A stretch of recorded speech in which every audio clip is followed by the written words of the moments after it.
सप्ततितमोऽध्याय। पर्णात का दमयंती से बाहुक रूपधारी नल का समाचार बताना और दमयंती का ऋतुपर्ण के यहाँ सुदेव नामक ब्राह्मण को स्वयंवर का संदेश देकर भेजना।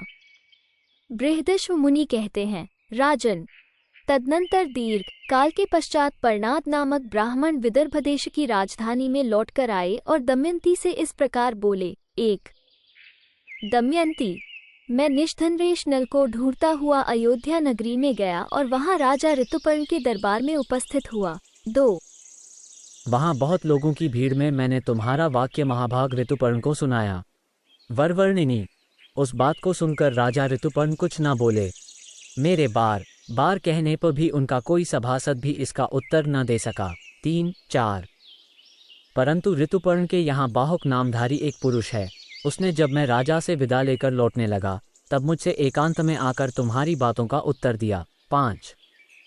वह महाराज ऋतुपर्ण का सारथी है। उसकी भुजाएं छोटी हैं तथा वह देखने में कुरूप भी है। वो घोड़ों को शीघ्र हाँकने में कुशल है और अपने बनाए हुए भोजन में बड़ा मिठास उत्पन्न कर देता है। 6।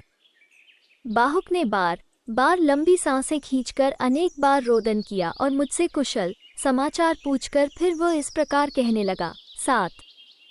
उत्तम कुल की स्त्रियां बड़ी भारी संकट में पड़कर भी स्वयं अपनी रक्षा करती हैं।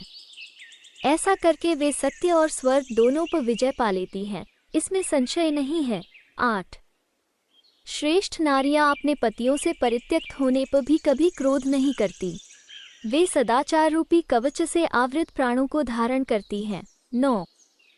वो पुरुष बड़े संकट में था, सुख के साधनों से वंचित होकर किंकर्तव्य विमुख हो गया था। ऐसी दशा में यदि उसने अपनी पत्नी का परित्याग किया है तो इसके लिए पत्नी को उस पर क्रोध नहीं करना चाहिए। 10।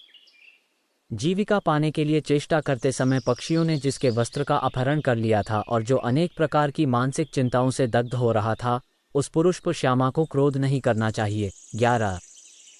पति ने उसका सत्कार किया हो या असत्कार, उसे चाहिए कि पति को वैसे संकट में पड़ा देखकर उसे क्षमा कर दे, क्योंकि वो राज्य और लक्ष्मी से वंचित हो भूख से पीड़ित एवं विपत्ति के अथाह सागर में डूबा हुआ था। 12। बाहुक की वह बात सुनकर मैं तुरंत यहाँ चला आया। ये सब सुनकर अब कर्तव्याकर्तव्य के निर्णय में तुम ही प्रमाण हो। तुम्हारी इच्छा हो तो महाराज को भी ये बातें सूचित कर दो। 13। युधिष्ठिर, पर्णात का ये कथन सुनकर दमयंती के नेत्रों में आंसू भर आया। उसने एकांत में जाकर अपनी माता से कहा। 14। माँ, पिताजी को ये बात कदापि मालूम न होनी चाहिए। मैं तुम्हारे ही सामने विप्रवर सुदेव को इस कार्य में लगाऊंगी। तुम ऐसी चेष्टा करो जिससे पिताजी को मेरा विचार ज्ञात न हो। यदि तुम मेरा प्रिय करना चाहती हो तो तुम्हें इसके लिए सचेष्ट रहना होगा। 15, 16। जैसे सुदेव ने मुझे यहाँ लाकर बंधु बांधवों से शीघ्र मिला दिया, उसी मंगलमय उद्देश्य की सिद्धि के लिए सुदेव ब्राह्मण फिर शीघ्र ही यहाँ से अयोध्या जाएं, देर न करें। माँ, वहाँ जाने का उद्देश्य है महाराज नल को यहाँ ले आना। 17। इतने ही में विप्रवर पर्णात जब विश्राम कर चुके तब विदर्भ राजकुमारी दमयंती ने बहुत धन देकर उनका सत्कार किया और यह भी कहा, महाराज न के यहाँ पधारने पर मैं आपको और भी धन दूंगी। 18, 19। विप्रवर, आपने मेरा बहुत बड़ा उपकार किया जो दूसरा नहीं कर सकता, क्योंकि अब मैं अपने स्वामी से शीघ्र ही मिल सकूंगी। 20।